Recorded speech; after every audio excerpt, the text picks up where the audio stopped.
ધોરાજી તાલુકાના વેગડી ગામે આવેલ ખોડિયાર માના મંદિરે કોંગ્રેસના કાર્યકરોનું સંમેલન યોજાયું તેમજ ચૂંટાયેલા 18 ગામોના સરપંચોનું પણ સન્માન કરવામાં આવ્યું હતું।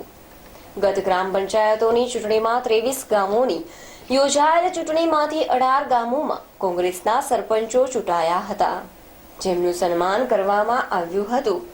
આ કાર્યક્રમમાં ધોરાજી તાલુકા કોંગ્રેસ પ્રમુખ શ્રી, ધોરાજી શહેર કોંગ્રેસ પ્રમુખ, યુવા કોંગ્રેસ પ્રમુખ સહિતના કોંગી આગેવાનો સહિત અનેક કાર્યકરો ખાસ ઉપસ્થિત રહ્યા હતા। અહેવાલ યશવંત દસાણિયા, ધોરાજી। મારું નામ દિનેશ વોરા, ધોરાજી શહેર કોંગ્રેસ પ્રમુખ।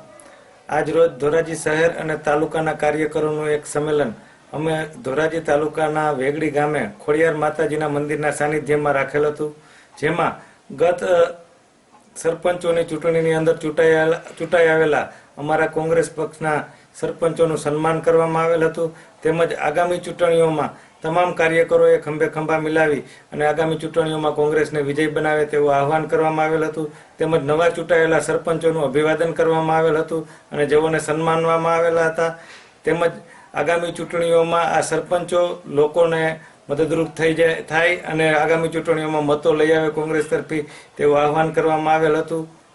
અને આજરોજ અમોએ ધોરાજી શહેર અને તાલુકા કોંગ્રેસના આશરે 500 થી વધુ કાર્યકર્તાઓ સાથે આ સંમેલન યોજેલ હતું।